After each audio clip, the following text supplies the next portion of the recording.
during the last fifth session of the ordinary session of the ministerial meeting on finance, economic development, economic planning, and integration, we had a session in which we wanted to call upon our member states to support the setup of the African Debt Observatory. But something that came clear since yesterday is that debt is a matter of sovereignty. And I think it has been overemphasized here that this matter is only, dealt with at a country level, because countries are sovereign and they are the one to decide where they want to borrow, how they want to borrow, and if they want to share the information about their borrowing processes. So we thought that at the AU there is need for us to engage in that process, because if you look at the data, if you look at the trends since the 1960s, you will see that our continent is facing a debt issue that is a protracted issue that is, coming up at any, decade as a problem, a developmental problem. So the idea was to build that, not institution, but build an interinstitutional arrangement that could allow us to have African data on debt. Because till today you can see that there is no centralized African space where we can get the data about the debt of our countries. So we thought that engaging with member states in that framework could be a game changer with regards to providing those data that are going to lead us to understand the magnitude of the problem that we are facing. But unfortunately, as Emmanuel said, we had two sides, two camps. You have one side of people, of member states that were in the view that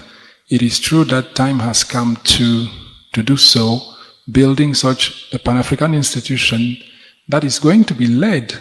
by the African Union in the institutional architecture that is there already, that aims at developing better statistics for the continent. The second side of member states were completely opposed to it, and they presented their arguments saying debt is a national issue, debt cannot be dealt with in an intergovernmental space, because the sovereignty of country prevails when it comes to managing debt going forward. So this is what we faced at the time. We tried to explain and to let them know that it is not a binding institution that will lead to something that will put stress on our countries, because they are only seeing the opportunity that will be given to the Commission maybe to engage in that process to also bring maybe new conditionalities with regards to accessing some facilities of the Union. So we said no, it is just on a data perspective, on an economic perspective, to see the magnitude of the debt we are dealing with within the continent. So as you can see, it is a matter of sovereignty, and people don't want to leave that sovereignty to the AU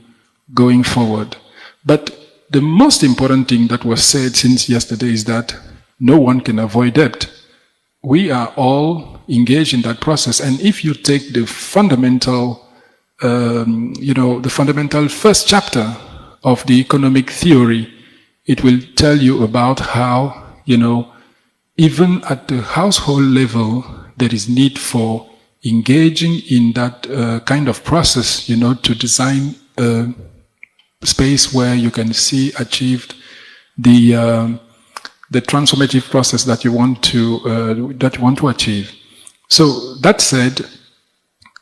at our level, at the African Union level, we are trying, and we will continue to try, to push for the creation of the Debt Observatory, or to find another way to attract, the commitment of member states with regards to bringing more, I don't want to use the term transparency or accountability, because this is, these are questions that will be, problematic when it comes to discussing debt issues with member states. So in that framework, we are foreseeing, our member states engaging in the process of, designing better debt policies, designing better debt, utilization, as we said yesterday. How are we going to use the debt going forward? That will be the main challenge that we would like to address with our member states, letting them know that using debt for, short-term issues, for consumption is not the safe way to engage in that process, because there is need for you to engage in structural changes that are going to unlock, the opportunities at the economic level to also feed into the, the process of paying back the interest and even the, the amount of the debt itself. So there is need for us to engage in that process to make sure that debt works for structural transformation and for development. This, I think, is the most important thing we should focus on going forward, rather than saying that we would like to, to maybe have a look at the ability of countries to engage with their external partners when they are contracting their debt. So that is a critical point that needs to be taken on board. Let me just give you a recent story of a discussion that we had last week in the framework of, actually we are preparing for the TICAD summit in Tunis. In the preparatory process, there is something that is constant in our partners' attitude, because they would like to engage the continent in this so-called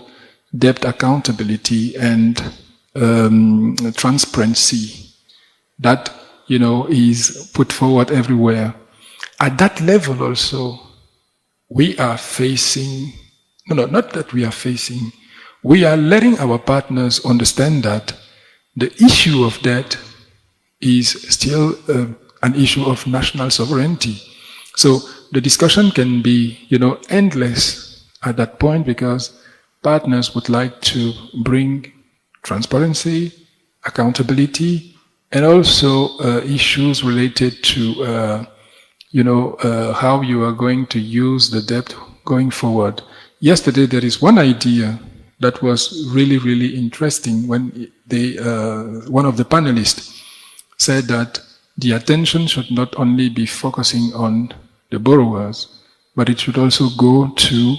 the lenders, because they are also, implicated in that debt management process that is unsustainable for the continent as we speak today. Also, debt as a conclusion in itself is not a problem. The main problem is how you use it, where you channel it, and how you expect, the return that can lead you to a transformative process through that debt cycle. Because if you look at the statistics, you can see that the US, Japan, even Germany, and other, all those big countries are engaged in the debt process because they are all indebted. But the thing is, why are they able to access easily the, the international markets to make sure that they are able to pull out the resources that are needed for that? So the main issue that we have, which I would like to stress on, is that there is need for us to build an internal, debt user-friendly environment, and an environment where you can see debt being channeled, in the right investment possibilities that we can find in the economy. And also, there is need to continue, adapting our economies, to continue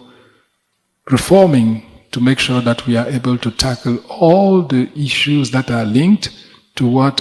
Soko just said with regards to capacity, with regards to even management,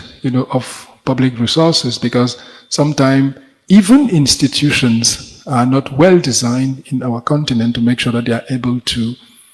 to take full advantage of the potential of debt. So there is much to be done, and we do think at the African Union Commission that time is ripe and that we are ready to move in that direction. With our partners, what we usually say is that there is need for capacity building, capacity upgrading, there is need for skills upgrading, because sometimes people that are even managing those debt institutions are not, having the qualifications that are necessary to do so, or are not aware of the dynamics that are behind. So there is need for capacity development, there is need for, this possibility also to use the digital space, the digitalization to move forward. There is another point that was also discussed in the same framework. That point was about, the international arrangement that are made to rate African countries, the rating agencies, which is part of the problem, because if you take the example of Ghana, for instance, just recently, you can see that Ghana has opposed to the rating that was, given to the country, because you can see when you are in Ghana that there is a transformative process that is ongoing. But when you look at the rating that was given to the country when they were engaging in the borrowing process, that rating, conducted to an increase of the interest rate, and to, the dismay that the country expressed when they felt that the so-called three big companies that are rating were not doing the right job. So there is need for us to engage in those processes, but as our colleague said yesterday, there is no need sometimes for new institution, but there is need for